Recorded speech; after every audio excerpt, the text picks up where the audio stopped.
sajalah olehmu, ketahuilah aku juga menunggu bersama kamu.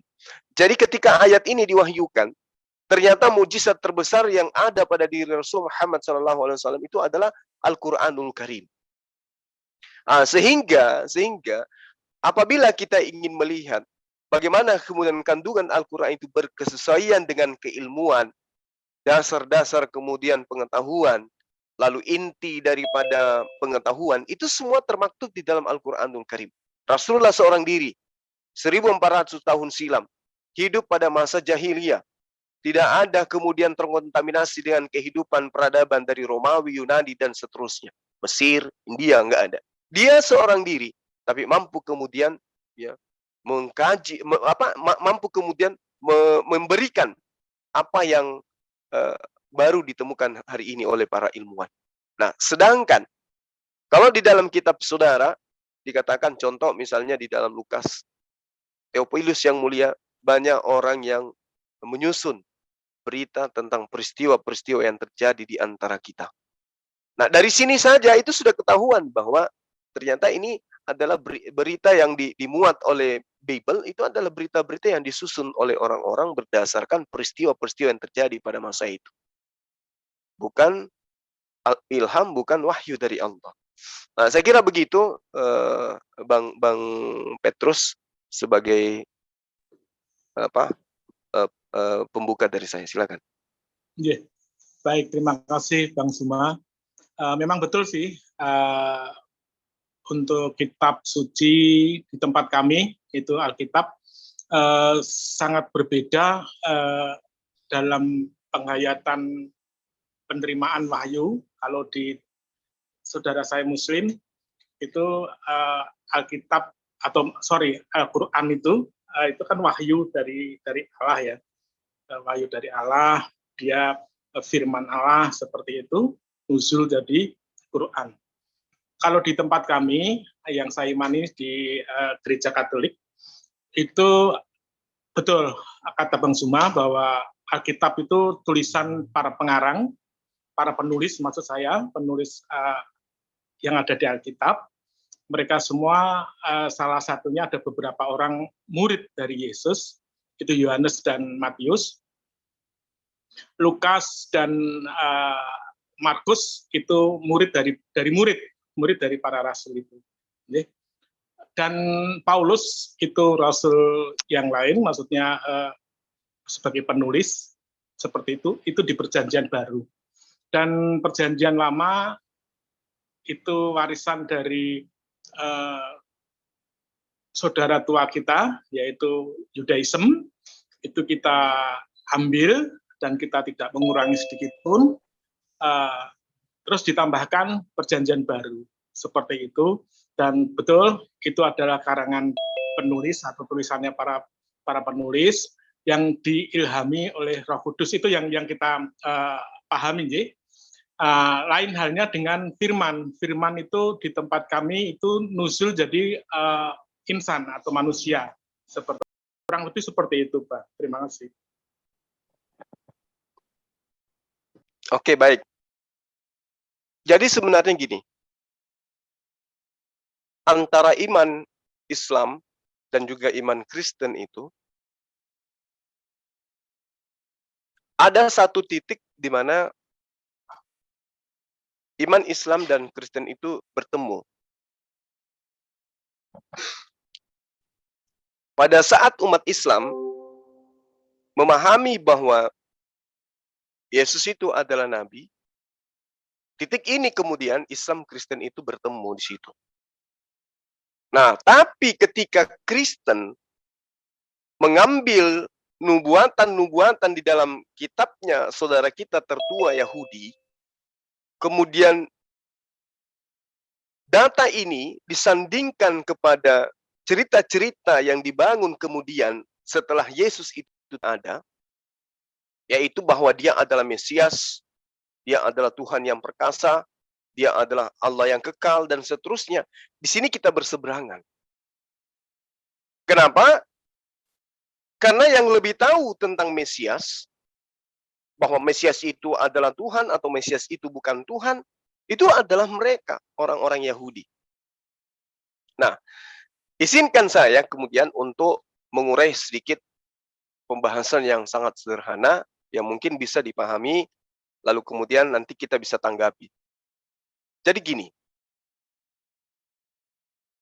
pemisah antara Islam Kristen ketika manusia yang dinubuatkan di dalam Perjanjian Lama itu dianggap Tuhan kemudian.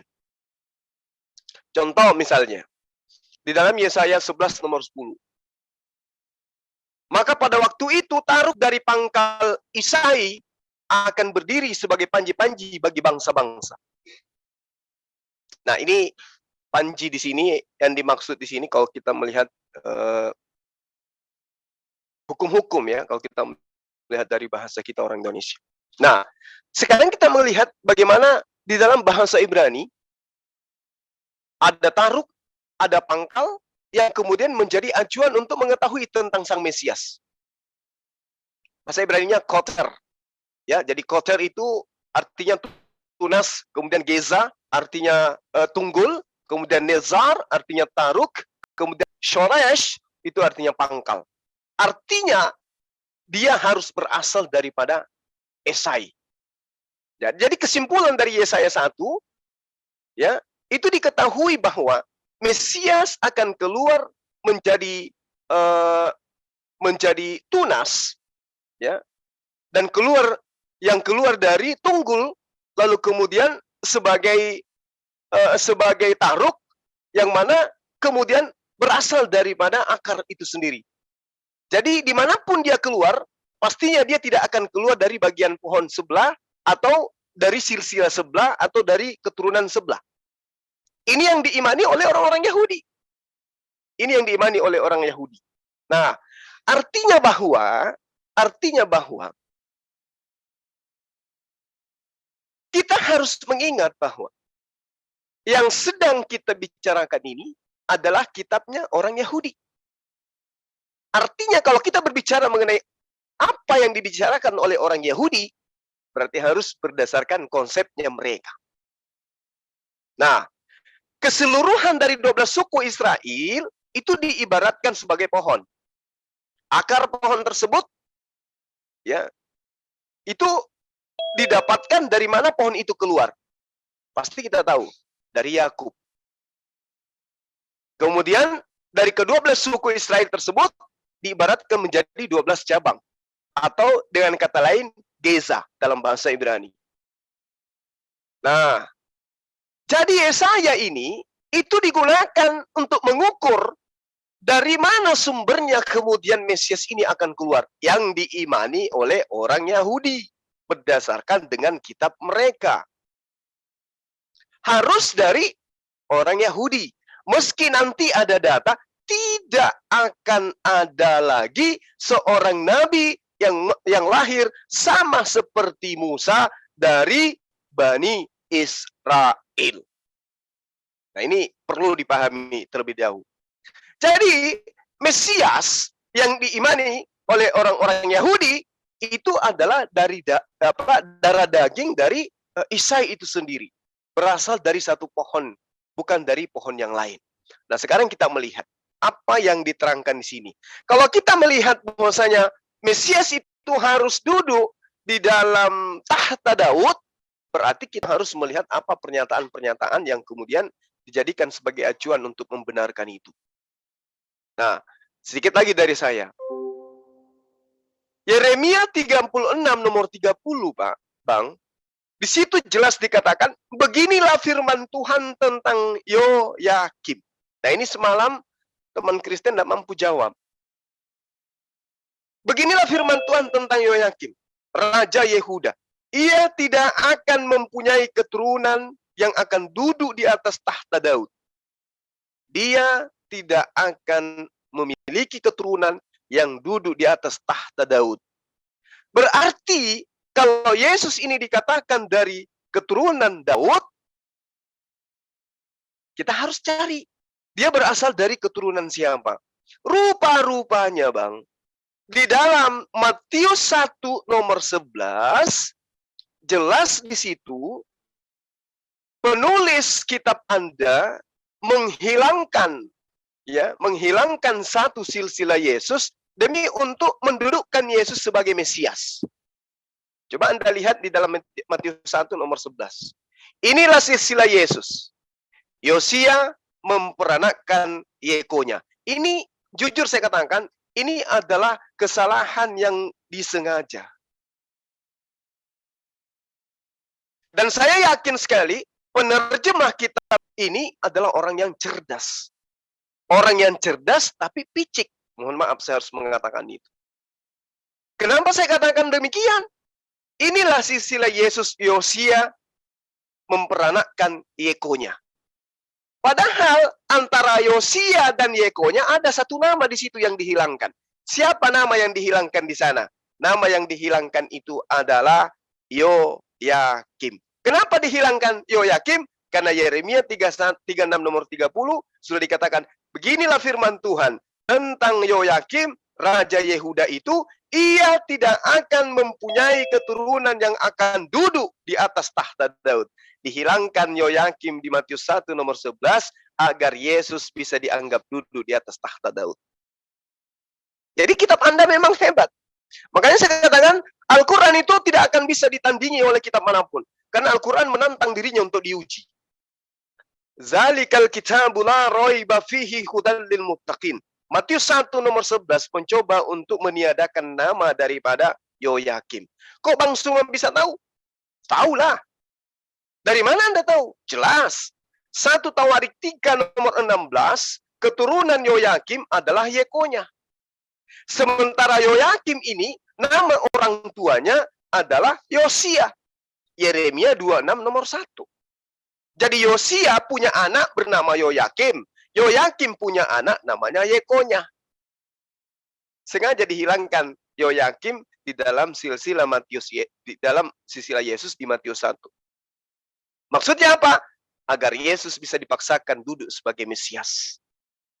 Nah sekarang ternyata kalau dia sudah dinobatkan di Yeremia 36 nomor 30 bahwa Yesus tidak akan duduk di atas tahta Daud, lalu bagaimana mereka yang selama ini menuhankan Yesus disebabkan karena dianggap Yesus itu adalah raja di atas raja yang duduk di atas tahta Daud. Bagaimana menurut pendapat abangku ini? Silakan. Baik, terima kasih Bang Suma. Betul, kita tetap ambil dan pegang kitabnya saudara tua kita, Yudaism, itu persis seperti apa yang Bang Suma bilang. Jadi memang sampai sekarang pun saudara tua kita, Yudaism itu masih menunggu yang namanya Sang Mesias itu. Tetapi sesuai dari apa yang tertera di Perjanjian Lama, yaitu kitabnya saudara kita, Yudaism, itu semuanya, hampir semua tulisan, itu merujuk kepada Sang Mesias. Tanda-tanda kehadiran Sang Mesias, seperti itu. Ya, ini minta maaf, kembali lagi, saya tidak ahli Alkitab, tetapi yang saya ingat tentang apa yang kami imani seperti itu. Kembali tadi dari awal saya bilang saya awam Katolik, jadi data-data pun, dokumen-dokumen apapun saya nggak pernah nyimpen, tapi pernah diberikan pembekalan seperti itu. Nah lanjut, hampir semua para nabi itu menubuatkan kedatangan Sang Mesias tersebut. Betul, itu dari Tunggul Isai. Nah Tunggul Isai ini memperanakkan Daud. Nah dari keturunan Daud ini, sesuai yang disampaikan oleh malaikat Gabriel kepada perawan Maria itu, bahwa anakmu ini yang disebut kudus ini akan mewarisi tahta kerajaan, tahtanya Daud, kerajaannya tidak berkesudahan, seperti itu dikatakan. Maria masih bingung, nggak mudeng atau belum ngeh apa yang disampaikan kabar dari malaikat Gabriel itu. Sempat menolak, aku ini masih perawan, belum punya suami kok punya anak, seperti itu. Dulu pernah ngobrol sama teman-teman, ya nggak ada mustahil bagi Allah. melakukan hal tersebut kan. Baik, setelah Yesus lahir, lalu Yesus tiba-tiba muncul di umur 30-an kurang lebih, lalu memilih para murid dijadikan utusan para rasul itu. Ya, kemudian mereka diutus menjadi rasul-rasulnya. Nah, setelah Yesus meninggal, itu sebelum meninggal pesan kepada para rasul itu, para utusan, yang ada 12 murid itu, 12 rasul maksud saya, itu menyampaikan untuk pergi ke seluruh ujung bumi, mengajarkan apa yang sudah Yesus ajarkan kepada mereka, ya, membaptis mereka dalam nama Bapa, Anak atau Putra, ya, dan Roh Kudus, dan itu sudah para murid atau para rasul lakukan seperti itu. Nah, iman yang kami imani sekarang ini dalam zaman sekarang ini adalah imannya para rasul. Jadi para penulis Injil pun, Perjanjian Baru maksud saya, itu pun juga beberapa ada para rasul dan penulis-penulis lainnya seperti itu. Jadi Yesus hanya memberikan pendampingan, ajaran kepada para murid, lalu sebelum Yesus meninggalkan mereka semua, berpesan bahwa mereka harus mengajar itu, mereka harus mengembalakan domba-dombanya atau para umatnya, seperti itu. Nah, itu dilakukan oleh para murid hingga suksesi demi suksesi, pergantian pimpinan dari para murid itu bergulir sesuai dengan ketika wafat diganti seperti itu terus-menerus sampai sekarang, itulah Gereja Katolik. Dan kami ada hubungan dengan saudara-saudara Ortodok, yaitu gereja mula-mula, gereja yang mewarisi imannya para rasul itu. Ya, gereja yang satu, kudus, katolik, dan apostolik itu. Nah, di abad ke-16 ini muncullah saudara-saudara kita yang Protestan. Itu dari Martin Luther seperti itu, hingga sekarang banyak sekali denominasi dan macam-macam seperti itu. Mungkin ya kita juga menghargai mereka semua ya. Kita yuk, ini kebebasan memilih agama di Indonesia ini ya. Kita juga menghormati mereka, kita juga menghormati saudara kita yang Muslim, apalagi yang mayoritas seperti itu. Kita juga percaya bahwa yang mayoritas akan melindungi yang minoritas seperti itu. Terima kasih.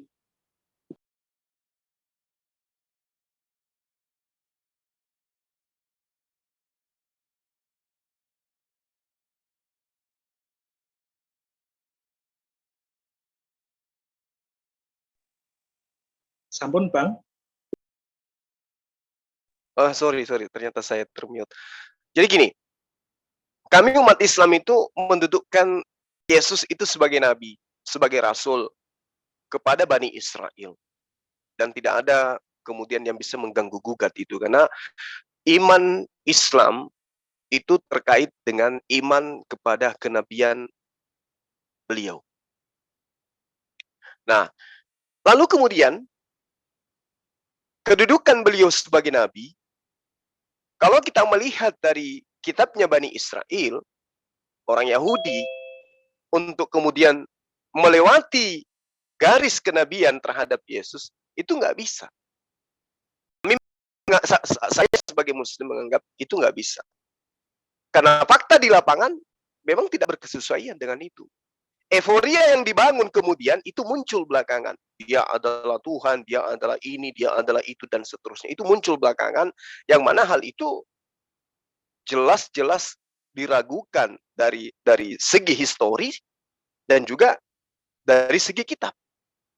Seperti yang saya terangkan tadi, bagaimana kemudian adanya pembahasan di Yeremia 36 nomor 30.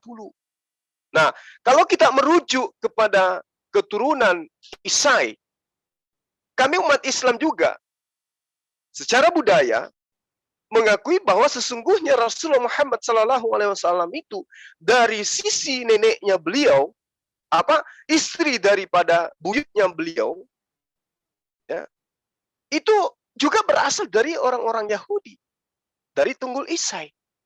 dari Nabi Daud alaihissalam.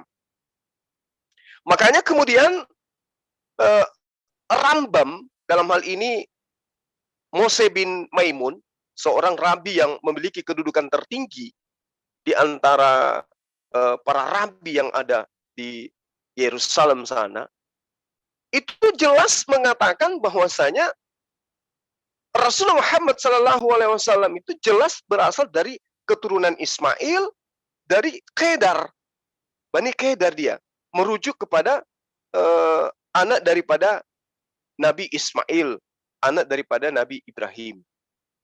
Nah, di dalam dokumen Yahudi, ya mereka sebut dengan Iqrab, surat-surat Harambam, itu jelas dikatakan bahwasanya Rasulullah Muhammad SAW itu memiliki darah yang berasal dari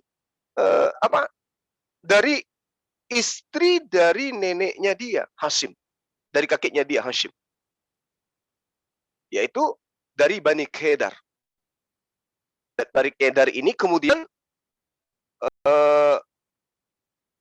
memiliki darah di mana darah mereka itu berasal dari istri dari buyut Rasulullah Muhammad SAW, yaitu Hashim. Nah, nama beliau adalah Salmah binti Amr. Beliau ini adalah orang Yahudi. Dia berdarah Yahudi. Orang Yahudi yang memahami tentang kitab Iqrab, pasti mereka tahu. Surah-surah Harambam itu pasti mereka tahu bahwa ini diceritakan dalam buku-buku mereka. Itu diceritakan dengan jelas. Berarti Rasulullah Muhammad SAW juga masih ada darah dari segi ibunya sampai kepada Nabi Daud. Dari tungkul Isai berarti. Jadi ini nggak bisa lagi dipungkiri bahwa yang saya katakan beberapa saat yang lalu bahwa Rasulullah Muhammad SAW kalau dikatakan tidak ada lagi keturunan dari Yoyakim yang duduk di atas tahta Daud, Rasulullah Muhammad SAW itu meskipun ada darah Yahudi di dalam dirinya, ya, dari neneknya, dari ibunya, kemudian kepada dari neneknya dia, istri daripada buyutnya Hashim, itu tidak berasal dari Yoyakim. Berarti dia tidak kena sumpah yang muncul di dalam Yeremia 36 nomor 30. Nah ini sekedar untuk saya sampaikan kepada teman-teman bahwasanya nubuatan tentang tidak adanya keturunan Yoyakim duduk di atas tahta Daud itu membuyarkan semua mimpi dan angan-angan teman-teman. Karena kenapa? Di dalam Matius 1 nomor 11 ternyata Yesus itu adalah keturunan Yoyakim. Di mana keturunan Yoyakim tidak akan duduk di atas tahta Daud. Jadi Mesias yang begitu agung kemudian yang dimimpikan itu datangnya dan dinobatkan kepada Yesus, ya itu adalah nubuatan yang dicocok-cocokkan oleh penulis. Apa yang mereka baca, itu yang mereka torehkan di dalam perjanjian baru. Ingat, kita harus tahu bahwasanya perjanjian lama jaraknya sampai kepada perjanjian baru itu ribuan tahun. Jadi sudah ribuan tahun kemudian kitabnya orang Yahudi dituliskan kemudian pada abad ketiga sebelum Masehi masuk ke dalam bahasa Septuaginta, lalu kemudian orang-orang yang ingin menjajakan Yesus mengambil cocokologi yang ada di dalam, mengambil kitabnya orang Yahudi dicocokologikan masuk ke dalam konsep yang kemudian konsep itu dijual kepada Romawi, dijual kepada Yunani, dijual kepada bangsa-bangsa di luar Bani Israel. Sekarang kalau kita ingin menguji kebenaran apa yang saya katakan, tanya kemana ke-11 murid Yesus? Mana keturunannya? 11 murid Yesus selain Yudas itu punya keturunan, punya anak cucu. Kemana mereka? Bermukim di mana mereka? Apa keyakinan mereka sekarang ini?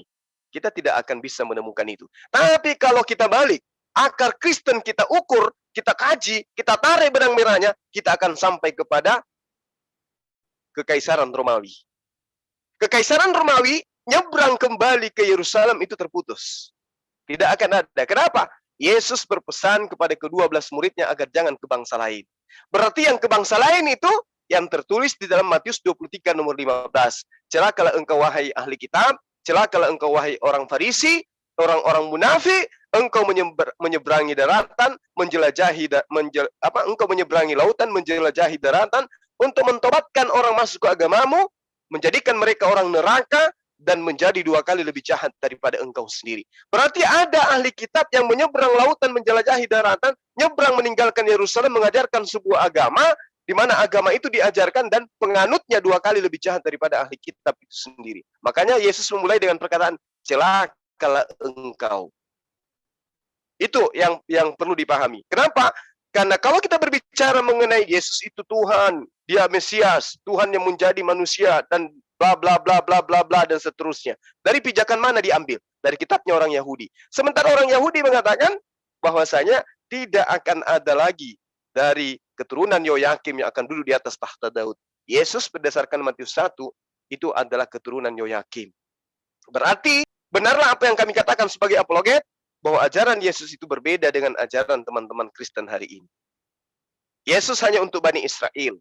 Kemudian ada yang mengintip di pintu, di mana pintu itu adalah pintu di mana mereka menulis setiap apa yang mereka lihat. Oh, Yesus ini membangkitkan orang mati, catat.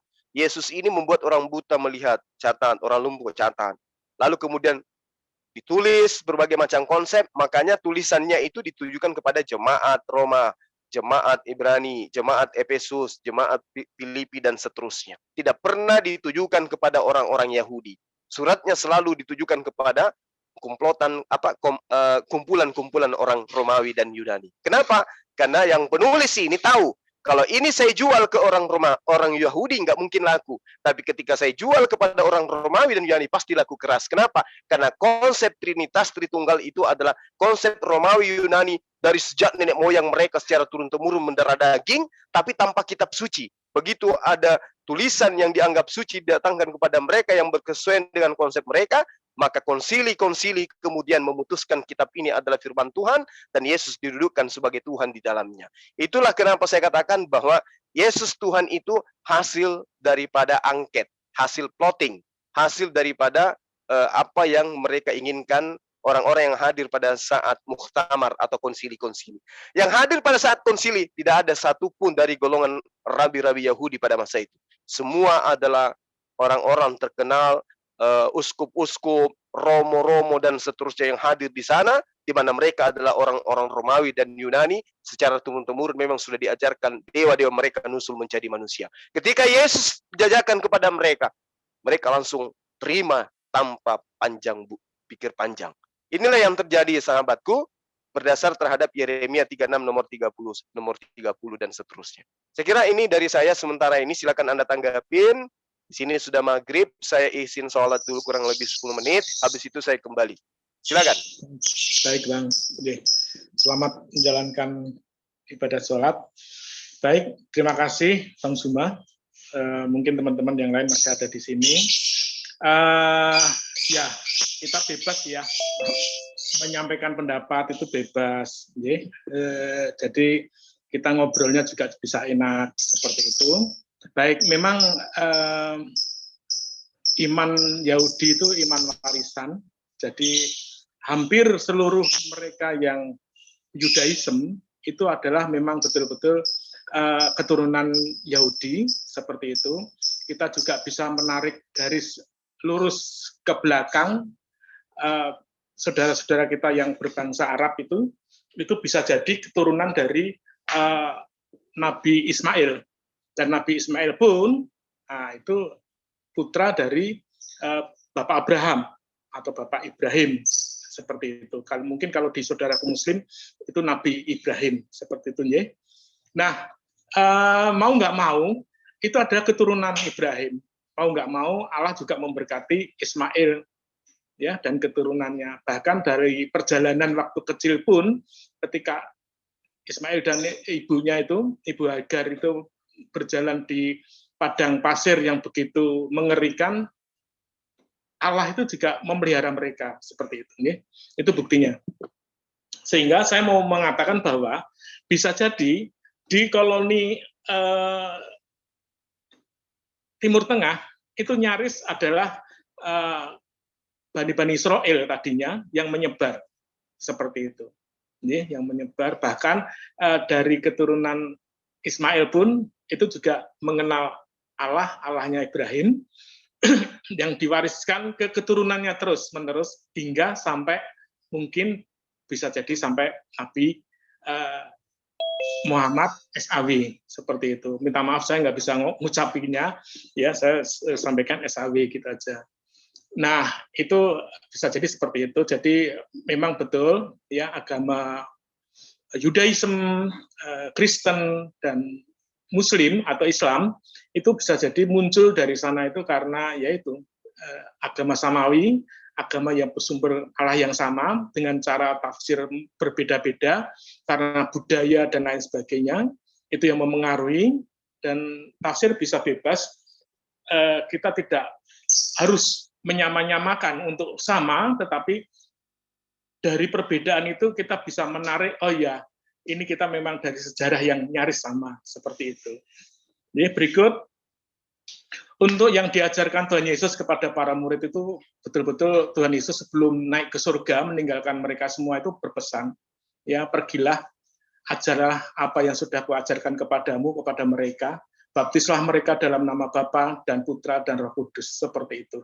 Jadi mereka semua menyebar ke seluruh penjuru, ada yang ke India, ada yang ke Roma, ada yang ke Mesir, ada yang ke Yunani itu apa ya? Saya lupa itu. Ya, seperti itu. Terus muncul gereja-gereja, pusat-pusat gereja yang mewarisi atau diwarisi oleh para rasul itu. Ya, jadi ada lima gereja waktu itu, ya termasuk Roma. Nah, teman-teman, untuk di apa yang kami imani di dalam iman Katolik, itu kita mewarisi imannya para rasul, ya. Jadi monggo teman-teman Muslim mau menyampaikan tafsirnya, ya, memberikan penjelasan tentang tafsirnya seperti itu, ya tidak apa-apa. Tapi yang jelas bisa jadi, ya bisa jadi anaknya Perawan Maria itu yang di Muslim atau Al-Quran dikenal dengan Nabi Isa, itu mungkin dipengaruhi oleh budaya bahasa lidah atau ucapan lidah yang tidak bisa mengucapkan seperti orang Israel bilang Joshua, bisanya Isya, seperti itu Isa. Minta maaf saya tidak ahli itu, tetapi perbedaan bahasa itu mempengaruhi. Okay? Contohnya kayak Bali dan Batak di Indonesia itu juga beda lidahnya itu. Ya. Kalau di Bali itu bilangnya banyak patung-patung seperti itu. Nah, kalau di Batak mungkin E-nya itu lebih jelas.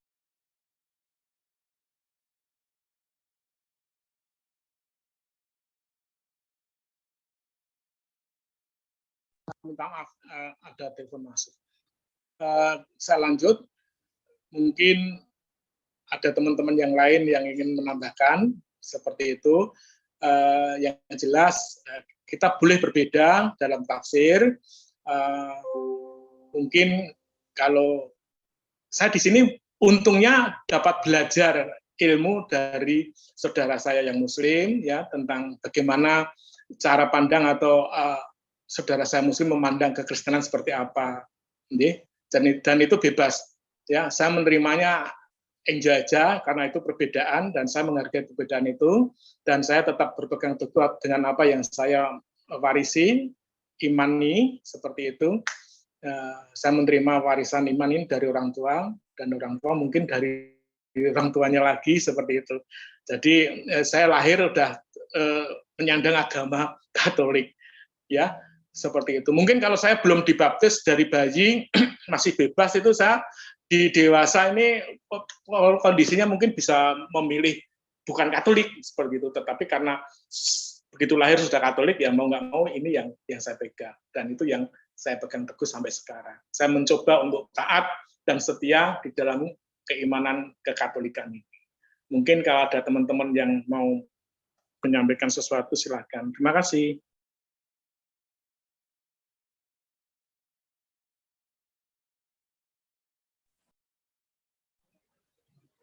Maaf, mungkin Bang Luga mau sedikit memaparkan dari karismatik. Maaf, Bang Ilyas. Ya,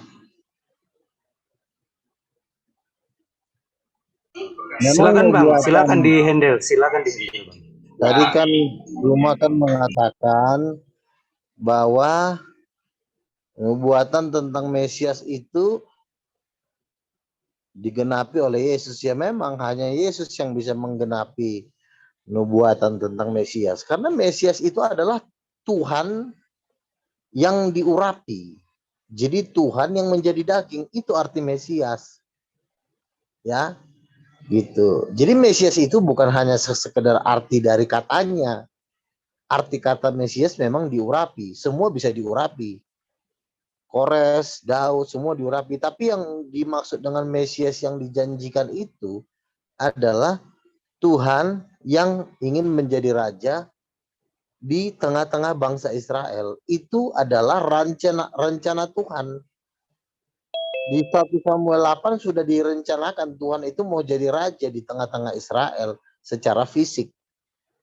Tapi bangsa Israel menolak Tuhan itu menjadi raja, maunya raja-raja kecil manusia.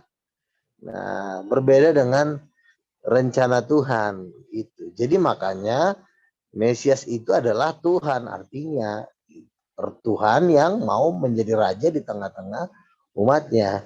Ya, tentu karena Tuhan yang mau menjadi raja, ya tentu yang akan menggenapi itu tentu Tuhan sendiri. Tidak mungkin manusia menggenapi. Tuhan menjadi raja temanya. Tuhan menjadi raja di bumi secara fisik. Ya, yang menggenapi harus Tuhan, nggak mungkin Nabi menggenapi, karena Nabi nggak mungkin jadi Tuhan. Gitu.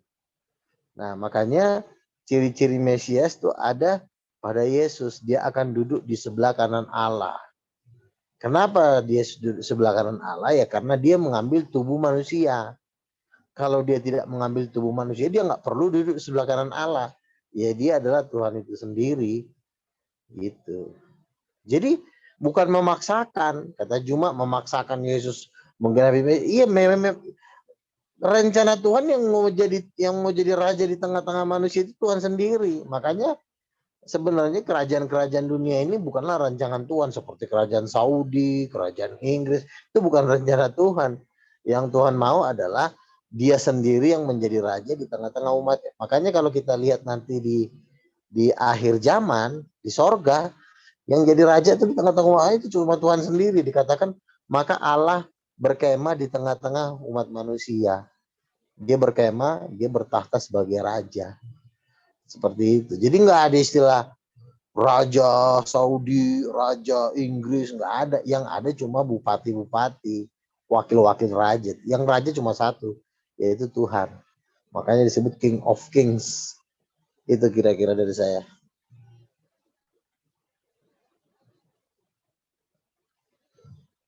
Ya, mungkin Bang Jumanya masih syarat. Nah, yang bisa juga menjelaskan kitab suci itu jangan Juma. Juma kan ketua mualaf center.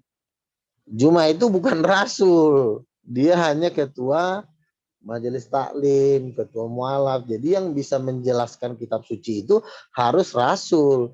Harus yang ditulis oleh rasul, bukan ditulis oleh si Juma. Si Juma kan hanya sebatas guru karate.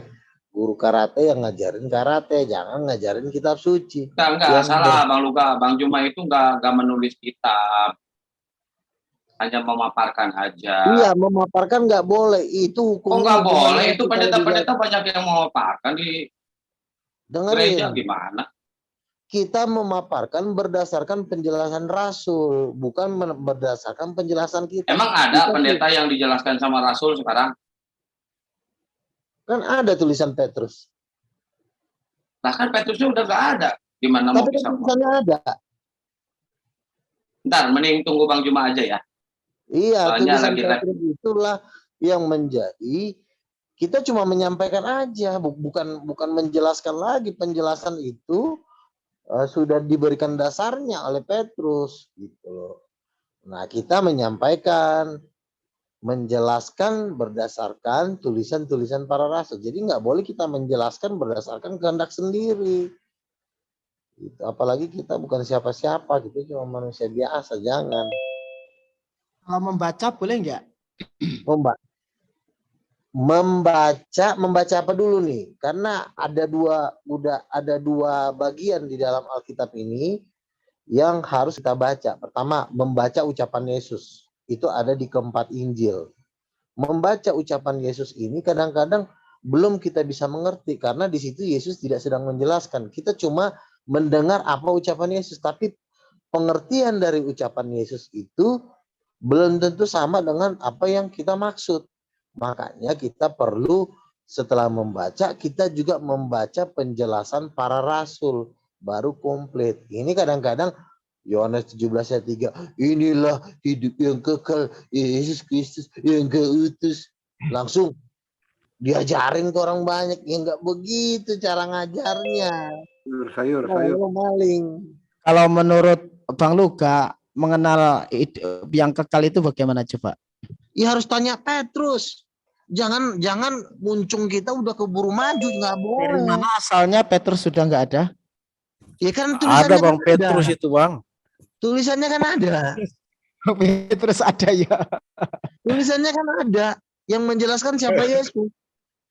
Jangan muncung kita udah keburu Ya, maju berarti duluan. bukan rasulnya itu yang langsung menjelaskan, berarti tulisannya. Iya, kita harus Petrus. begini, kita harus menjelaskan berdasarkan tulisan rasul-rasul itu, Ya bukan. itu kan sama, kita menjabarkan sesuai dengan tulisan, gimana sih?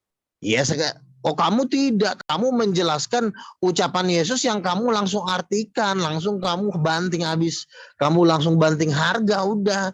Misalnya contoh, inilah satu-satunya hidup yang kekal dan mengenal Yesus Kristus yang kau utus. Nabi dong, ucok, main langsung nabi-nabi aja, itu nggak boleh begitu. Karena ada utusan nabi, nggak boleh begitu, itu namanya lu yang Nabi Bang Luka. Memang Yesus bukan nabi. Makanya tanya Petrus, jangan tanya si Juma. Si Juma itu guru karate. Siapa tahu Luka bisa jelasin mewakili Petrus. Nah, kamu baca 2 Petrus 1 ayat 16. Petrus berkata, Yesus itu adalah anak Allah, Tuhan dan Raja. Gitu ya. Iya dong. Kita kalau ingin tahu tentang siapa Yesus, kita tanya Petrus, jangan tanya si Juma yang guru karate itu. Berarti bukan nabi ya. Halu. Tuhan dan Raja, kata Petrus. Kalau ada orang Kristen mengatakan Yesus itu nabi gimana? Itu salah. ini Bang Arwin. Halu dia. Kok halu nih sih? Enggak ada Bang Petrus kok, itu kita tanya aja Bang Petrus apa katanya. Iya, silakan Bang Petrus. Siap Bapak. Iya, pada dasarnya memang Yesus nggak pernah menolak ketika dia dipanggil nabi, guru, dan Tuhan ya. Seperti itu. Dalam panggilannya, Yesus juga selalu menyampaikan bahwa dirinya itu menjadi imam, raja, dan nabi. Seperti itu.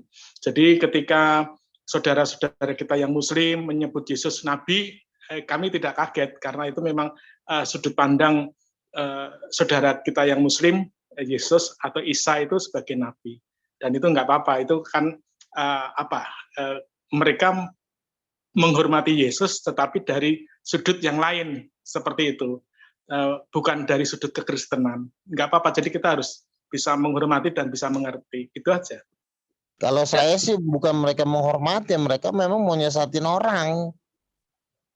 Nah, kita sapa dulu nih, ada sahabat kita ternyata nih, Pak Pipo. Apa kabar Pak Pipo? Markus Halo. 6:46a, Yesus berkata bahwa dirinya hanya seorang nabi. Mau ditolak itu? Yang mana? Coba bacain, Udin, cepetan bacain. Kamu bacain coba. Yesus berkata bahwa dirinya hanya seorang nabi. Bacain ayatnya. Si lontong. Ayatnya yang kau bacain, biar kita jelaskan. Ini tukang lontong sayur kalau masuk Zoom ngamuk terus kerjanya, cobalah. Iya, ayatnya yang dibacain supaya nggak salah tafsir. Pak Pipo coba suruh baca Pak Pipo tuh. Pak Pipo lihai itu. Pendeta sakti dia. Pak Pipo. Yesus kan berkata, seorang nabi tidak dihargai di tempat asalnya. Yesus sedang menceritakan bahwa nasibnya itu sama seperti nabi-nabi yang ditolak. Karena Yesus ditolak, nabi juga ditolak, berarti sama nasibnya dengan nabi. Bukan Yesus sedang mengaku nabi. Coba tak baca ya. Kemudian Yesus berangkat dari situ, dari tiba di tempat asal, sedang murid-muridnya mengikuti dia pada hari saat Sabat yang mulai mengajar di rumah ibadat. Jemaat yang besar takjub ketika mendengar, dan mereka berkata, dari mana diperolehnya? Kan itu ya ayatnya ya, benar nggak? Terus bacain. Dan mujizat-mujizat yang demikian bagaimanakah dapat diadakan oleh tangannya? Bukankah ia ini tukang kayu, anak Maria, saudara Yakobus, Yesus, Yudas, dan Simon? Dan bukankah seorang saudara-saudara yang perempuan ada bersama kita? Lalu mereka kecewa dan menolak dia. Maka Yesus berkata kepada mereka, seorang nabi dihormati di mana-mana kecuali di tempat asalnya sendiri, di antara kaum keluarganya, di rumahnya. Ia tidak dapat mengadakan satu mujizat pun di sana kecuali menyembuhkan beberapa orang sakit dengan meletakkan tangannya atas mereka. Ia merasa heran atas ketidakpercayaan mereka. Jadi yang dikatakan sosok nabi ini siapa? Jadi gini ya, gini. Yesus kan sedang berbicara kepada halayak umum. Umum ini kan nggak tahu menahu siapa Yesus, karena Yesus baru muncul. Jadi Yesus itu mengajarkan sesuai dengan apa yang mereka tahu, bahwa seorang nabi selalu ditolak di tempat asalnya. Demikian juga keberadaan Yesus juga ditolak di tempat asalnya. Artinya Yesus ini sedang menceritakan bahwa nasibnya itu mirip dengan nabi-nabi. Itu artinya. Jadi bukan Yesus sedang mengaku nabi. Karena di dalam Matius 5:16 ayat 16, Yesus berkata, siapakah aku ini? Lalu jawab para murid, ada yang mengatakan engkau nabi. Kemarin si Ucok Lontong Sayur mengatakan engkau juga salah satu nabi, katanya. Lalu Yesus bertanya lagi, menurut kamu Petrus siapakah aku ini? Lalu Petrus menjawab, engkau adalah Mesias, anak Allah. Lalu jawab Yesus apa? Berbahagialah engkau Simon bin Yunus, sebab bukan manusia yang menyatakan itu kepadamu, melainkan Bapakku yang di sorga. Jelas. Yesus adalah Mesias, anak Allah, bukan nabi. Oke, lanjut.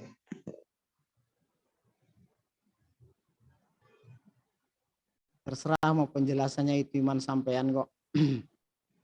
Loh, makanya kan baca Alkitab nggak bisa sepotong kau luncurkan, sepotong kau launching di pasar. Nggak bisa seenak kau. Sepotong, sepenuhnya tak baca semua itu. Iya, Matius 16 kau baca nggak? Di situ dikatakan Yesus Mesias anak Allah.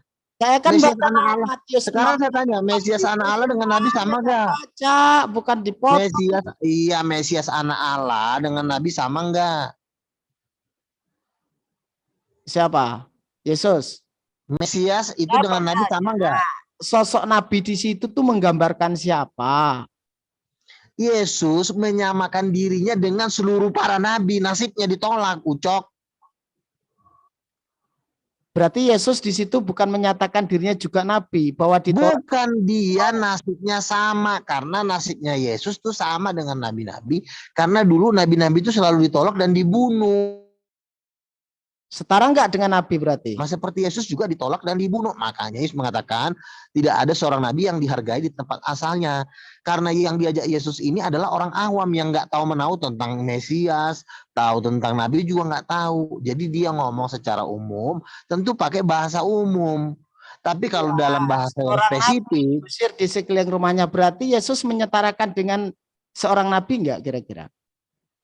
Nasibnya bukan dirinya. Makanya di dalam Matius 16 ayat 16 Yesus bertanya lagi, woi Ucok kurang ajar, gue ini siapa sih? Kata Yesus, lo kata si lontong sayur yang kemarin, si tai itu, katanya lo nabi. Bang Luka, masa ada perkataan woi kurang ajar Ucok? Nggak ada kayak gitu dalilnya. Ya ada lah, kalau Yesus lagi emosi diajarin kepada kepala batu, digetoklah palanya. Aduh, Matius 21 nomor 11 itu loh Bang Luga. Inilah Nabi Yesus dari Nazaret. Ya itu jelas toh. Oke, saya jawab ya. Hmm, Yesus kan lagi dielu-elukan di Yerusalem. ya. Ya, di itu kan di ayat 31 kalau nggak salah. Lalu di ayat sebelumnya ya dikatakan diberkatilah engkau Yesus Raja Israel. Diberkatilah dia yang datang dalam nama Tuhan, the King of Israel. Lalu ada orang bertanya, siapakah dia? Lalu jawab mereka, dia adalah nabi dari Nazaret. Di situ ada dua pernyataan. Yang satu, orang-orang yang mengeluh-elukan Yesus, menyerukan Yesus sebagai King of Israel. Yang kedua, tukang somai, siapakah dia? Katanya. Lalu jawabnya mereka, oh dia itu nabi. Nah artinya di sini ada dua jawaban. Yang satu jawaban orang awam, namanya juga sesama tukang sayur, mereka nggak pernah baca Alkitab, ya mereka jawab nabi standar. Tapi kalau mereka yang ngerti, mereka tahu bahwa dia adalah Mesias Raja Israel. Kan di ayat itu juga, di pasal itu juga. Nah, inilah yang kami bahas tadi, Bang.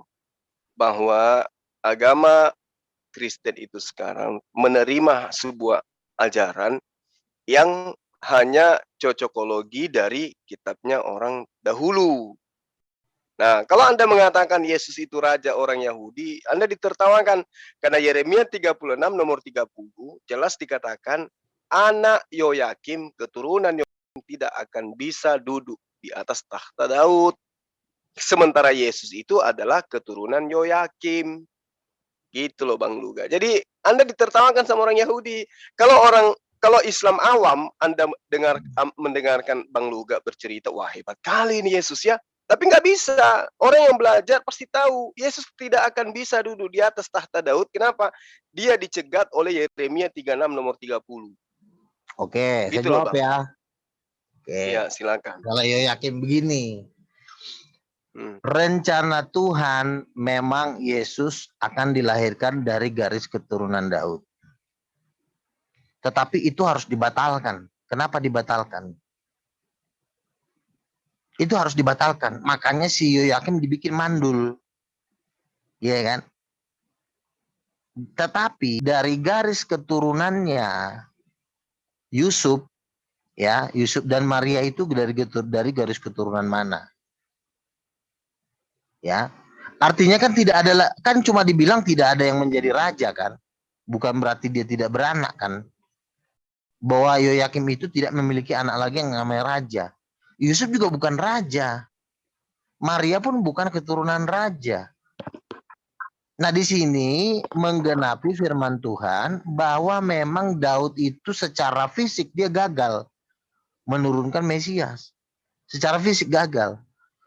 Kenapa secara fisik gagal? Karena Daud itu orang berdosa. Tetapi dibantu oleh Tuhan secara roh. Tetap Yusuf itu kalau mau dicari tetap itu aja tetap dari garis keturunan Daud. Itu ada kok di Matius. Yusuf Maria itu tetap garis keturunan Daud gitu. Mau dari Yoyakim mau entah dari mana saya nggak tahu, tetapi tetap Yusuf itu tetap dari turunan Daud. Tapi bukan raja. Makanya Yesus itu karena dia adalah anak Allah, dia tidak lahir dari darah Daud secara jasmani. Tapi dia harus dilahirkan dari roh. Yohanes 3:5 barang siapa tidak dilahirkan dari air dan roh. Jadi Yesus itu adalah bukan keturunan Daud secara fisik. Makanya Yoyakim anaknya tidak ada menjadi raja lagi kan. Kerajaan Daud itu udah terputus, sudah hancur. Makanya di Israel nggak ada lagi kerajaan sampai hari ini. Justru itulah Yesus tidak bisa jadi raja karena tidak ada kerajaan, Bang. Tidak gini loh. Kan sudah nggak ada kerajaan Tuhan, begini, rencana Tuhan terhadap Daud itu pasti terjadi. Walaupun Daud gagal karena segala dosa-dosanya, segala kutukan-kutukan yang ada sama dia. Tapi rencana Tuhan dia tetap keturunan dari Daud. Walaupun si Yoyakim kau bilang nggak punya anak lagi, tetap aja dia turunan Daud. Iya, tapi dari keturunan Yoyakim itu nggak bisa lagi menjadi raja. Betul. Yesus itu kalau keturunan misalnya Yoyakim, gitu. Begini, tapi kalau si Yusuf itu keturunan Daud bukan? Gimana? Iya, keturunan Daud, betul. Nah, Kalau si Yoyakim tidak bisa menjadi raja, berarti Tuhan Maha benar. Kenapa? Karena memang kerajaan fisik ini tidak bisa mewariskan kerajaan roh. Gitu loh. Artinya Kok Yesus kok Yesus kerajaan ini roh? Kerajaan Daud itu kerajaan, bukan kerajaan roh, Bang. iya kerajaan fisik kan, maksudnya Nggak bisa itu mau Yesus yang mau adalah raja Tuhan. dikemanakan saja. Yesus tidak akan pernah bisa jadi raja. Raja di kerajaan Daud nggak bisa. Oh, tapi kan Tuhan sudah janji di 1 Samuel 8, saya akan menjadi raja atas Israel. Lalu kapan itu digenapi? Ya, menjadi raja atas Israel kan dia memang Malikin Nas. Dia itu adalah Oh, raja seluruh manusia. oh bukan. Pencipta langit dan bumi salah itu besar adalah kamu, salah raja besar. yang merajai semuanya gitu. Bang. Bukan seperti itu. Tuhan itu mau menjadi raja tuh di tahta Daud. Itu janji Tuhan, bukannya jadi dia raja di seluruh langit lalu tahtanya ada di langit, bukan begitu. Tuhan ngomong tuh secara fisik. Jangan salah. Tuhan yang Makanya Anda maksud di sini siapa? Tuhan itu di dalam 1 Samuel ingin menjadi raja di tengah-tengah Israel secara fisik. Makanya Iya. dikatakan di dalam 1 Mazmur Samuel 70, berapa itu, Bang? 1 Samuel 8, aku akan menjadi raja di tengah-tengah Israel itu secara fisik. Itulah yang diinginkan Tuhan. Tapi bangsa Israel menolak, akhirnya lahirlah si Saul dan lahirlah si Daud. Dia nomor berapa itu? Saya kok baru dengar. 1 Samuel 8, waktu bangsa Israel minta raja. Inilah cikal bakalnya si Raja Saul tampil, karena bangsa Israel menolak Tuhan sebagai raja, tampillah si Saul, Raja Saul. Saul memberontak, lahirlah si Daud. Makanya lihat sejarahnya apa? Sejarahnya berdiri bangsa Israel ini kerajaannya apa? Ya gara-gara debat sama Tuhan, karena bangsa Israel nggak mau, Tuhannya pengen jadi raja di tengah-tengah mereka. Nah, janji dan rencana itulah yang disebut kedatangan Mesias, yang dimana Tuhan sendiri yang akan datang sebagai raja secara fisik. Kalau secara roh mah itu namanya hal menghayal. Ngapain Tuhan mau jadi raja di tengah-tengah Israel tapi nggak kelihatan? Tuhan kan menciptakan kan juga mau jadi raja di Israel secara fisik. Dikatakan raja tahta Daud itu kan fisik, bukan rohani itu. Kapan itu digenapi? Anak di Yesaya pasal 9. Enggak ada, Bang, enggak ada. 1 Samuel 8 itu enggak ada Tuhan jadi raja, enggak ada. Ini ya, saya tampilkan ayatnya ya. Boleh. 1 Samuel. Ini waktu saya bahas ini kamu enggak ada. Enggak, saya putaran aja, Bang. Saya kan belajar juga. Pada waktu itu kamu akan teriak karena rajamu yang kamu pilih itu, tetapi Tuhan tidak akan menjawab. Kamu pada waktu itu diambilnya 1/10. Ini saya screen-nya. Saya screen-nya buka dong, saya screen-nya buka. Saya screen-nya dibuka. Only the host can share this meeting. Saya screen-nya dibuka ya. Oke. Tidak harus ada raja atas kami.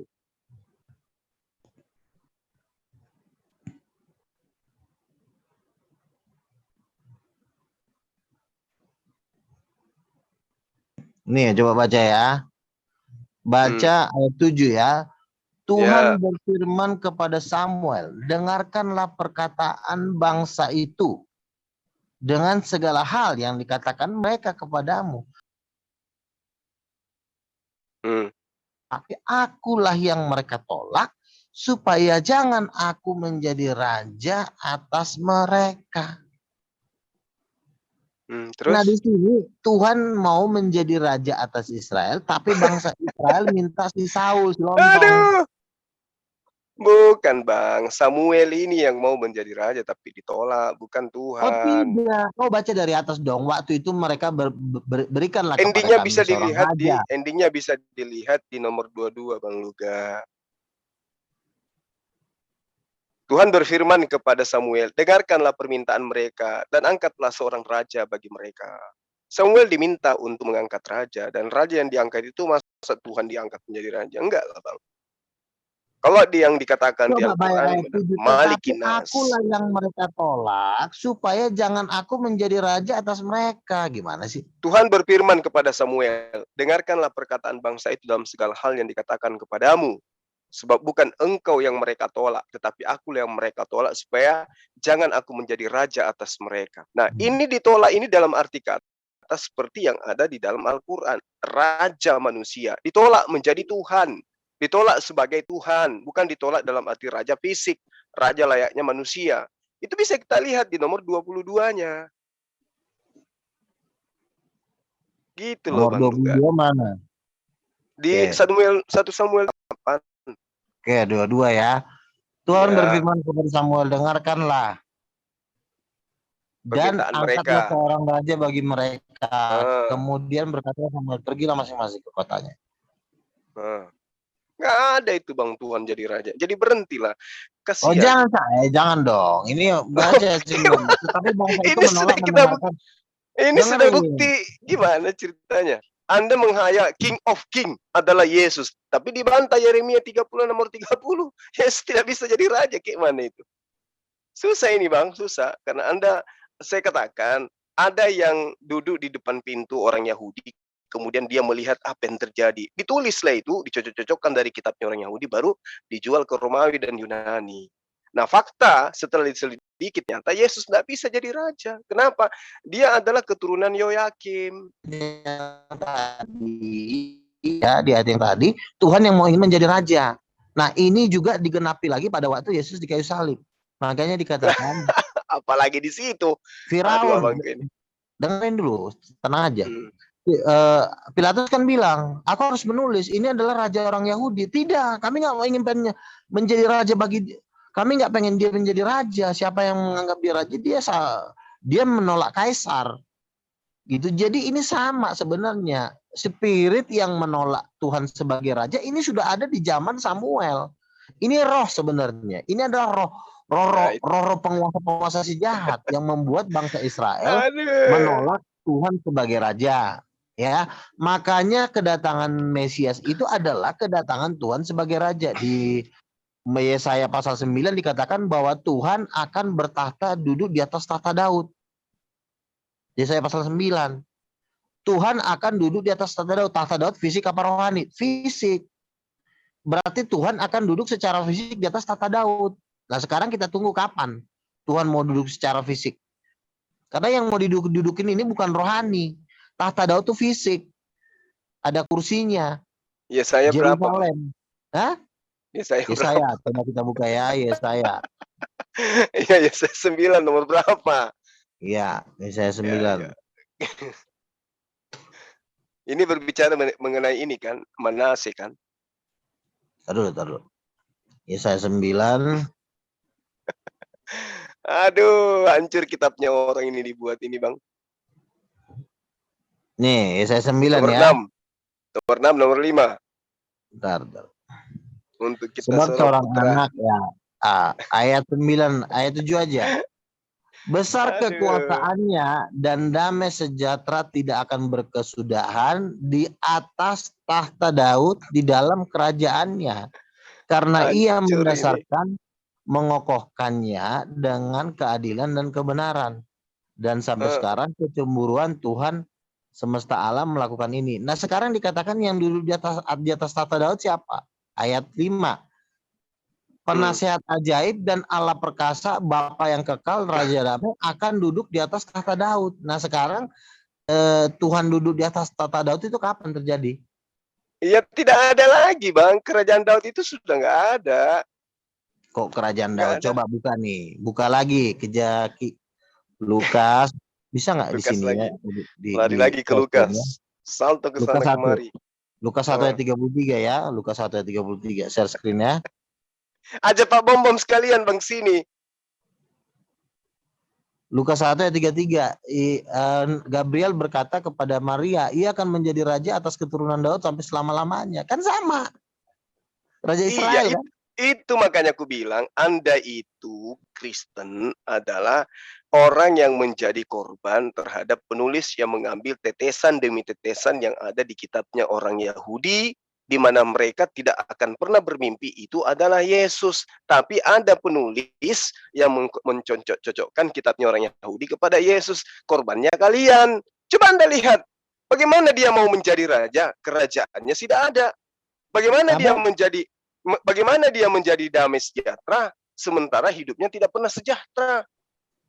Tidak akan berkesudahan. Apanya yang tidak berkesudahan? Wong dia hanya 33 tahun.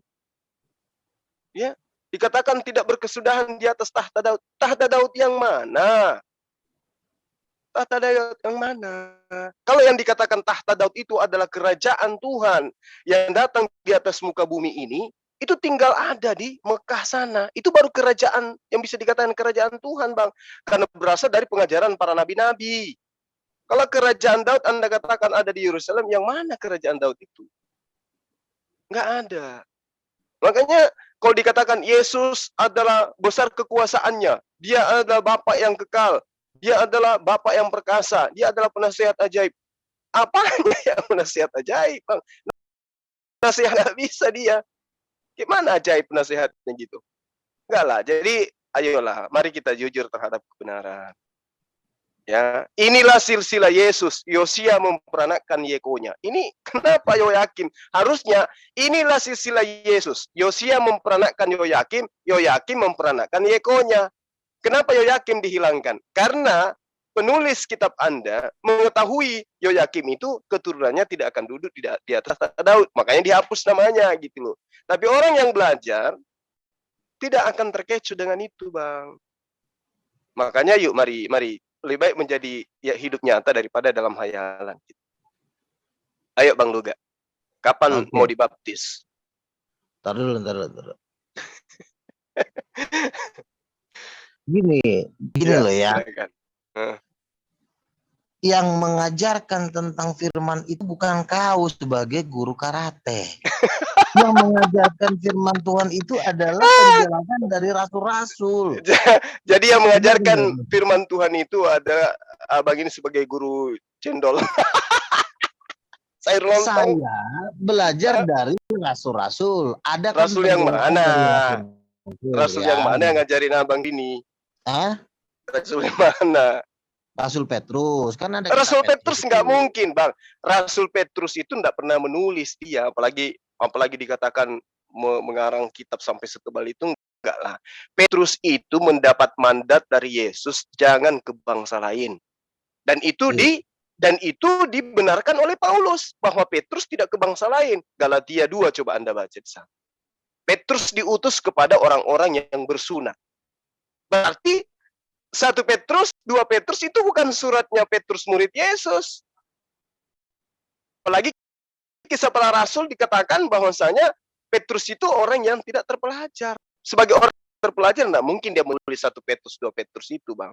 Apalagi muatannya mengarah kepada orang-orang non-Yahudi. Sementara Petrus untuk Yahudi. Janganlah, Bang. Ayo, Bang. Tanggalkan sendalnya, cari tempat wudhu. Kemudian kita salat bareng-bareng. Yuk, kepada Tuhannya Yesus. King of King itu adalah Allah Subhanahu wa taala. Malikin nas, ilahin nas. Yesus aja selama usianya kurang lebih 30 tahun itu sibuk untuk menyembah kepada Tuhan. Nah, ini sekarang Anda justru menyembah kepada Yesus. Kan lucu. Ayo, jangan ikuti bom-bom. Bom itu udah terlanjur dia. Udah terlanjur jauh dia. Abang Luga ini masih ada potensi kemudian hamba Allah. Gini ya. Kitab suci tentang Yesus, tentang nubuatan, kita nggak boleh mendahului para rasul menjelaskan. Rasul yang mana? Bentar dulu. Di situ ada Rasul tulisan bom-bom. Bukan, Rasul bom-bom bukan rasul, dengerin. Apa dia? Kalau bukan Ada rasul apa? Nggak tahu saya siapa dia gitu loh. Jadi yang perlu menjelaskan kitab suci ini adalah harus dari yang tertulis, jangan dari omongan kau. Yang tertulis itu kan begini loh, Bang. Tulisan kitab Al-Quran maupun kitab Anda itu disajikan untuk semua manusia. Mau dia Kristen, mau dia Hindu, siapapun bebas. Kan begitu. Al-Quran ada demikian. Tapi kan untuk menjelaskan tentang siapa Yesus kan itu kan kuasanya kan diberikan kepada Petrus, bukan kepada Anda. Apalagi Anda orang Makassar. Oke, silakan. Itu nggak boleh menjelaskan tentang kitab suci. Yang bisa menjelaskan kitab suci itu harus orang-orang Yahudi. Oke, silakan. Siapa Yahudinya yang Anda maksud? Orang Yahudi dasar, nggak nyambung. Sekarang saya tanya, apa kapasitas Anda menjelaskan kitab suci? Kecuali misalnya Bang Luga, saya ingin menjelaskan novel Janda Beranak Dua, itu kemungkinan boleh gitu loh. Ini yang mau dijelaskan King of King, yang menjelaskan Anda sebagai orang Makassar, kapasitas Anda tuh apa gitu loh, ngejelasin Tapi kitab-kitab saya juga tidak menemukan ada orang Yahudi datang ke Indonesia mengajarkan Bible, Bang. Nggak ada itu. kan Siapa sudah coba? ditulis oleh Petrus di dalam Nah, 2 Petrus 1, 2, 3, di nah dalam 1 itu Yohanes 1, yang 2, 3, kubilang. kitab Penulisnya itu Wahyu. bukan Petrus. Tahu tahu dari mana itu bukan Ya penulisnya, bukan jelas. Petrus. Itu 1 Petrus, 2 Petrus ditujukan kepada orang-orang yang tidak bersunat. Enggak, kau tahu dari mana itu bukan tulisan Petrus? Oh jelas bukan tulisannya, Bang. Bukan. Oke, Karena tulisan itu tulisan, kau katakanlah itu bukan tulisan Petrus ya. Tapi di situ kan ada tulisan nama Petrus ya. Jadi kita kan masih menduga-duga ini. Kecuali Anda ada di tempat kejadian, umur Anda misalnya udah 3.000 tahun. Ini kan umur Anda juga masih baru kan? Artinya, kalaupun itu bukan tulisan Petrus, saya lebih percaya tulisan itu yang karena umurnya lebih lama dari Anda. bagaimana ceritanya Anda mengatakan bahwa Petrus yang menulis? 1 Lukas. Nah, sekarang dari mana Anda tahu itu bukan tulisan Petrus? Coba dari mana Dari Anda Lukas, dari Lukas. Dari Lukas, Bang, dan juga dari Paulus. Ayo. Bingung kan? Sekarang, oh jadi Anda lebih percaya sekarang kepada Lukas sama si Paulus gitu? Enggak, ini demi untuk menyelamatkan Bang Luga. Lukas mengatakan Petrus itu tidak bisa menulis gitu. Lukas. Apa kata Lukas? Lukas bilang apa emang? Dia katakan Lukas begini. itu nggak mungkin ngurusin tulisan Petrus karena Petrus Dia katakan begini, Petrus dan Yohanes ya, keduanya orang biasa yang tidak terpelajar. Kalau dikatakan di terjemahan orang yang awam, buta huruf Iya, dia. terus? Lalu dikatakan dia tidak. Sementara di dalam Galatia 2 jelas dikatakan bahwa Yesus telah memberikan kekuatan kepada Petrus untuk menjadi utusan bagi orang-orang bersunat. Tuh, bagi orang-orang bersunat. Sementara aku Paulus diberikan kekuatan untuk orang-orang yang tidak bersunat. Tidak ada masalah. Nah, sementara muatan 1 Petrus itu semuanya untuk bangsa non-Yahudi.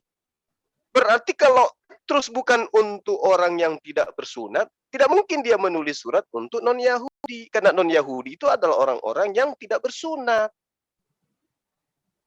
Ayo, sekarang Anda mau percaya Paulus katanya sebagai rasul. Rasul yang harus menjelaskan itu. Nah, sekarang saya sajikan data dari rasul Anda tidak percaya? Enggak begini. Apapun omongan Anda, saya tidak lebih percaya kepada Anda daripada kepada Petrus, ya. Arti dari begini loh, mengenai aku tidak untuk bersunat, yang satu untuk yang bersunat, itu pun yang menjelaskan bukan Anda. Itu tetap yang menjelaskan Petrus, karena Petrus pun dia juga menuliskan ini, kitab ini juga kepada bangsa-bangsa. Iya, Lalu gimana dia menuliskan ke bangsa-bangsa sementara dia diutus untuk orang yang bersunat? Yang Berarti menjelaskan masalah begini, arti dari untuk yang bersunat atau tidak bersunat, itu yang menjelaskan itu Petrus, bukan Anda. Nah, gini Bang, Tugas Anda cuma satu, sama seperti seorang perempuan yang ditidurin oleh suaminya yang bisa cuma pasrah. Sifat Anda karena satu, kenapa? Karena Anda tidak bergelar rasul, Anda juga tidak bergelar nabi. Anda cuma bergelar guru karate ataupun misalnya apalah juru masak lah. Sayur lontong. Iya, apalagi Anda juga. Senang kali dia kalau digituin. Tidak Bang, gini Bang Luga. Gini Bang Luga, Petrus kita ini walaupun Petrus begini ya, Bang, ditugaskan untuk orang Yahudi itu pertama-tama sebenarnya, untuk pertama-tama. Tetapi setelah pada waktu Yesus di kebangkitan, Yesus berkata kepada muridnya, pergilah ke bangsa. Itu juga diomong Tuhan kepada Petrus. Aduh. Makanya kitab suci itu tidak bisa kita yang, apalagi kau cuma yang ngartikan. Anda bukan rasul, Anda bukan nabi, kenapa harus Itu ada itu yang menjelaskan Lukas seperti itu? 28 nomor 19 dan seterusnya Lukas itu, itu Bang. muridnya si Atau Petrus, Markus Anda jangan belajar ke muridnya. atau Markus Dengerin, 16 dan seterusnya itu, Bang. Lukas Itu dibantah oleh Matius 23 nomor 15. Jadi nggak ada dengerin. jalan. Nggak ada Nggak jalan. begini. Yesus itu hanya untuk Bani Israel. Itu aja intinya. Nggak bisa, karena Yesus juga berkata, jadikanlah segala bangsa muridku. Berarti Nah, itu Anda salah tuduhan. tafsir. Itu tuduhan terhadap Siapa Yesus. yang Yesus ngomong? berkata. Siapa yang ngomong? Siapa Nah, yang ngomong itu siapa yang duluan? ngomong begitu? Pengarang Matius kan yang ngomong gitu. Lah, Matius itu rasul. Memang kau lebih tinggi jabatannya dari Matius. Emang kau siapa? Kan kembali lagi, kau ketua mualaf center, kau bukan rasul. Tunggu dulu, Bang. Tunggu Nah, dulu. masa kau ngajarin si Matius? Tunggu dulu, Bang. Itu bukan ademu. Abang pernah melihat di dalam tulisan pengarang Matius bahwa dia melihat Yesus dan orang bernama Matius? Itu tidak bisa dijadikan tolak ukur. Oh, nggak bisa, Bang. Kalau cuma Nggak kayak gitu bisa. nanti kau jadikan. Nggak Saya bisa. juga bisa kok. Lugas sedang berdiri di jalanan. Bisa saya tulis, saya yang nulis, Nggak- tapi saya bisa Nggak kok. bisa. Bahkan Nggak ada boleh tulisan gitu. saya. Coba baca buku saya mengatakan gini, Luga adalah pendiri Itu pembenaran itu. Itu nasional pembenaran minister Anda. saya.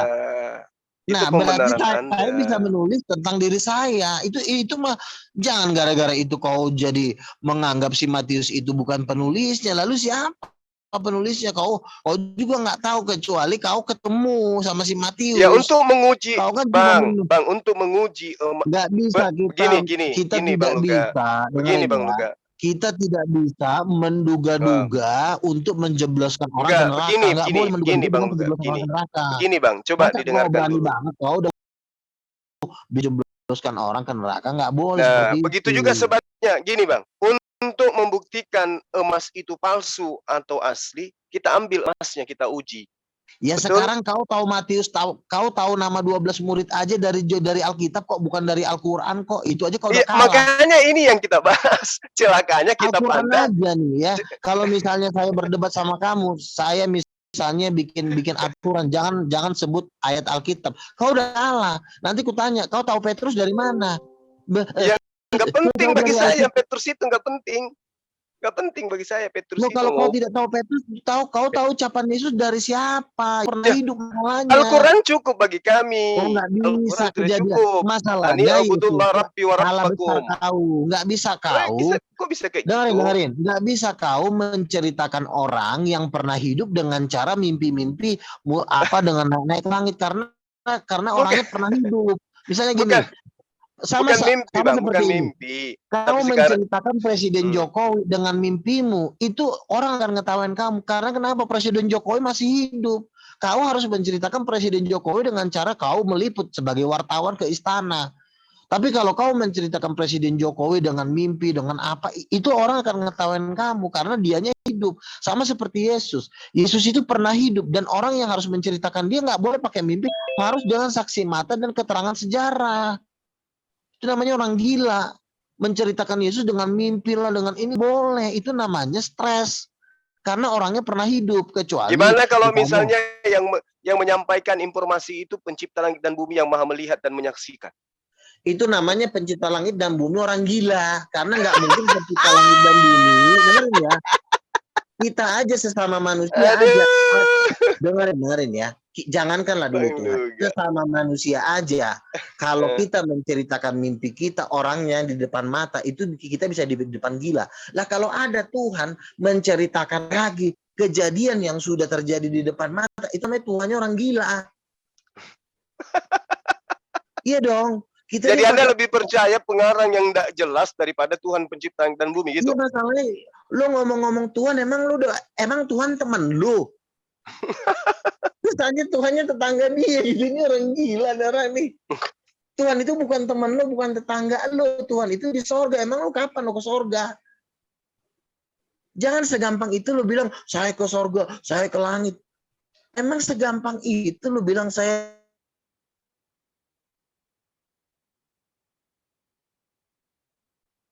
seperti itu sudah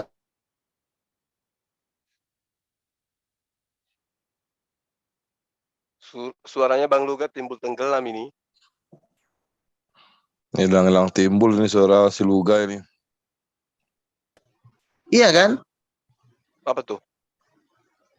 Nggak mungkin Tuhan mengutus, oh Luga, cobalah. Hmm. Oh, Cobalah apa?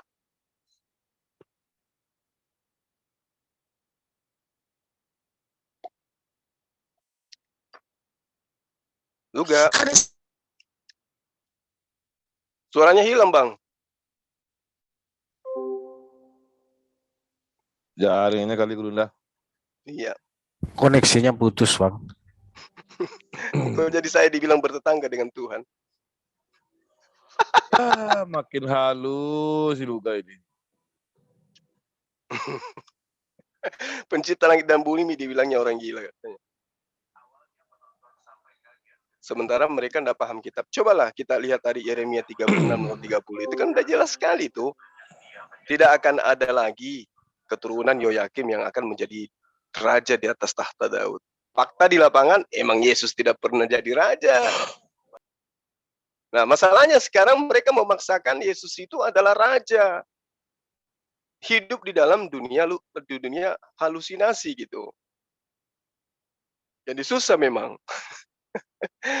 Ya, susah. Nah, kalau mereka memaksakan raja perkasa, raja damai dan seterusnya ya, dan harus ada oknum kemudian yang duduk di situ sebagai raja.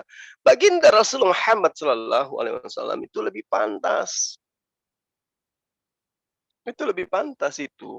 Nah, kenapa dikatakan kerajaan Daud itu kerajaan yang diberikan oleh Allah kepada keturunan para nabi, keturunan Abraham? Ya karena memang Tuhan yang memberikan jalan untuk itu. Dia menjadi raja kemudian. Berarti itu adalah tahta yang dihadiahkan oleh pencipta langit dan bumi kepada Daud. Nah, tahta Daud. Tahtanya itu di sebelah kanan Allah, tahtanya di sebelah kanan Allah. Mesias itu duduk di sebelah kanan Allah. Kapan Di Daud dalam duduk di sebelah Kejadian kanan Bang 49 diterangkan tidak akan berpindah kerajaan itu sebelum yang berhak itu datang. Ketika yang berhak itu datang, kerajaan itu berpindah.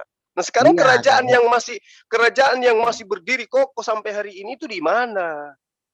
Siapa Iya, rajanya dikatakan kan pertama? di Matius 22 kan dikatakan bahwa Mesias itu akan duduk di sebelah kanan Allah. Siapa yang bisa menggenapi ini? Kapan Muhammad Nah, itu? sementara Yesaya 45 nomor 6 tidak ada Tuhan di luar dia. Tidak ada Tuhan yang duduk di samping Iya, kanannya, samping kirinya, iya. samping depan, belakang, muka enggak belakang, loh. atas, Itu bawah, senggol, Yesus yang kanan, ngomong kiri. kok. Itu yang ngomong. Nggak Jangan kau ada. ngajarin Yesus, weh. Kau jangan ngajarin Yesus. Kok kau Yesus jadi kau tidak lebih pernah. pintar? Iya, dia Yesus pun kalau itu duduk di bilang, atas, dia di sebelah kanan Tuhan, dia tidak menjadi Tuhan, Bang. Tidak menjadi Tuhan dia. Cuma bukan kau duduk-duduk di yang situ. ngajarin, kan gue bilang. Ya, kalau saya pinjam Kau bahasa sebagai- Bang Luga ini, Yesus itu duduk di sebelah kanan sambil ngopi-ngopi lah, sambil ngintip-ngintip. Oh, Tuhan itu ternyata. Yesus Kan di gitu, sebelah Bang. kan begini ya. Kan Yesus bilang Mesias itu harus duduk di sebelah kanan Allah. Ayatnya Ya, mana? sebagai Mesias, ya nggak apa-apa. Tapi faktanya, yang duduk di sebelah kanan itu adalah baginda Rasulullah Muhammad SAW. Itu faktanya. Nah, ketawa kan? Nah, ketawa dia. Apa pembuktiannya? Mana ayatnya? Bukan fakta. Kita nggak perlu kemudian ayat. Jangan ngomong. Bukan omongan kau yang didengar. Nggak bisa. Maka Muhammad dan Aba ahadim min rijalikum walakin Rasulullah wa khataman nabiyyin. Itu faktanya. Dia yang bertahta kemudian mengajarkan hukum-hukum Tuhan di atas muka bumi. Bukan Yesus. Yesus nggak pernah mengajarkan hukum Tuhan di atas muka bumi. Nggak pernah. Dia cuma mengajak Bani Israel kembali kepada hukum Taurat. Cakupan ajarannya kecil sekali. Cuma se-RT. Tapi kalau baginda Rasulullah SAW sebagai wakil Tuhan untuk menegakkan hukum-hukum di atas muka bumi ini, itu lebih pantas dikatakan duduk di sebelah kanan Tuhan. Bukan begini loh, bukan menurut pendapat kamu sekarang yang mau dibahas. Ini kita ngomong pakai ayat, pakai dalil. Ini kan fakta di lapangan. Kalau Anda memaksakan Yesus duduk di sebelah kanan Tuhan, enggak ada itu cerita. Ini saya bacain ya, ini saya screen ya. Ibrani 1 ayat 3. Paulus. Iya dengar ya. Ia adalah cahaya kemuliaan Allah dan gambar wujud Allah menopang Ya segala ampun. sesuatu dengan Sampai firman-Nya. sampai segitunya ayat Bentar, itu bentar. apa Bentar. data itu dibuat. Bentar dulu. Dan setelah ia mengadakan penyucian dosa, ia duduk di sebelah kanan yang maha besar di tempat yang tinggi, jauh lebih tinggi dari para malaikat, sama seperti nama yang dikaruniakan kepadanya. Sekarang kutanya, Muhammad dulu di mana? Muhammad jasadnya aja masih di kuburan. Gimana sih lo? Abang, saya katakan kepada abang, di dalam pengajaran abang sendiri dikatakan, ini kitab loh, bukan saya ngarang-ngarang. Jadi saya itu ada data, bang. Kalau berbicara itu harus punya data. Ya. Data yang apa coba? Bukan. Abang pernah nggak membaca di dalam kitab abang bahwasanya tidak ada seorang yang lebih besar daripada Yohanes? Ya, tidak ada manusia yang kemudian lebih besar dari Yohanes Pembaptis. Ya, ya. Terus? Nah, Yesus manusia atau bukan? Manusia. Nah, berarti Yohanes lebih besar, bang. Yohanes berkata, siapa yang datang dari atas, dari sorga itu. Ya, bahaya itu kalau itu Anda jadikan Apa yang berasal dari bumi adalah orang-orang di bawah. Itu kata Yohanes. Ya, itu kesaksian Yohanes tentang Yesus. Ya, Yesus datangnya dari atas, dari sorga. Muhammad bukan dari sorga. Muhammad itu di bumi datangnya. Jadi orang yang dari atas itu lebih besar dari semuanya. Itu masuk akal. Yesus itu turun dari sorga. Tentu orang yang turun dari sorga itu lebih besar dari semua orang yang ada di muka bumi ini. Termasuk Muhammad, termasuk Musa. Jangan kau bolak-balik. Makanya Yesus mati, bangkit, naik lagi ke sorga. Muhammad mati nggak bisa naik. Kau sadar, Juma? Enggak, bang. Kau dibaptis lah. Nanti aku yang baptis kau. Begini loh, bang. Kan ada pernyataan di dalam kitab abang sendiri bahwa manusia yang dilahirkan dari wanita tidak ada yang lebih besar dari Yohanes. Nah, Yesus dilahirkan dari wanita. Ya. Nah, berarti kedudukan Yohanes lebih tinggi daripada Yesus. Bagaimana mungkin kemudian dia mau duduk di atas tahta kita Daud? tanya lagi kepada Yohanes. Iya, kita nggak bisa mengartikan. Kita kembalikan lagi kepada Yohanes. Apa pendapat Yohanes tentang Yesus? Di dalam Lukas 3 ayat 16, Yohanes berkata, aku membaptis kamu dengan air, tetapi kemudian daripada aku Kelama. kuasa dari pupuk membuka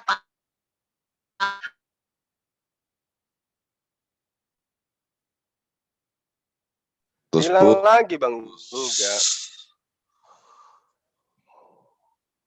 Hilang lagi bang Luga.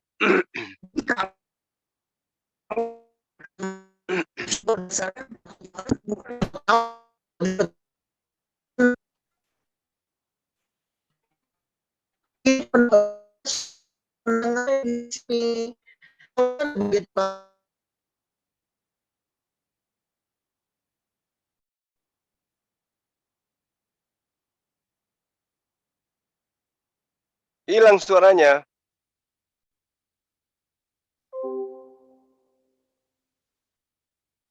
Itu kitab abang loh yang mengatakan itu.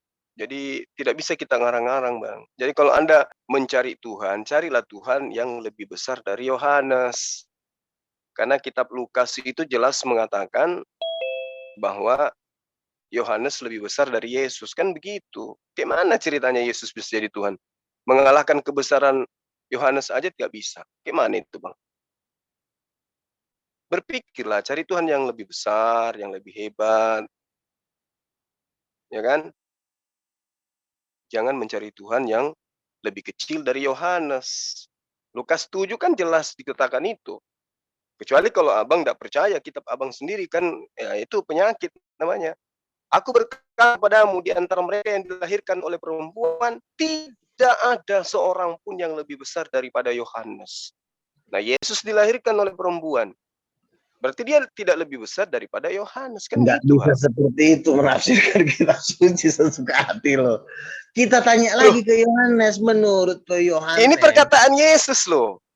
iya, kalau kita ingin tahu tentang siapa Yesus, kita kembalikan lagi ke Yohanes. Nah, Apa benar tuh. itu? Iya, nanti kita larikan ke Yohanes. Oke, Ya, nggak apa-apa. Apa Yesus kata juga berkata, Yohanes? tidak ada seorang pun yang sampai kepada Bapa kalau tidak melalui aku. Itu kan berarti si Yohanes sudah dianggap lontong. Enggak, itu setelah Yohanes. Itu setelah Yohanes. Coba apa perkataan Yesus di dalam ini? Asprinya Yesus, aspri. Aspri. Enggak, coba Abang lihat di dalam Matius 21 nomor 31 apa yang dikatakan oleh Yesus di sana. Matius 21 nomor 31 32. Yohanes datang untuk menunjukkan jalan kebenaran kepadamu dan kamu tidak percaya kepadanya. Tetapi pemungut-pemungut cukai, perempuan-perempuan sundal yang percaya kepadanya, ya, mereka lebih duluan masuk ke dalam kerajaan Tuhan. Hanya karena percaya kepada Yohanes. Jadi orang tidak perlu percaya pembaptisan, Yesus mati di atas tiang salib, orang masuk ke dalam surga. Karena Yesus mengatakan pelacur-pelacur yang percaya kepada Yohanes lebih duluan masuk ke dalam surga daripada Bang Luga. Kan itu data, Bang. Oh, Nggak bisa.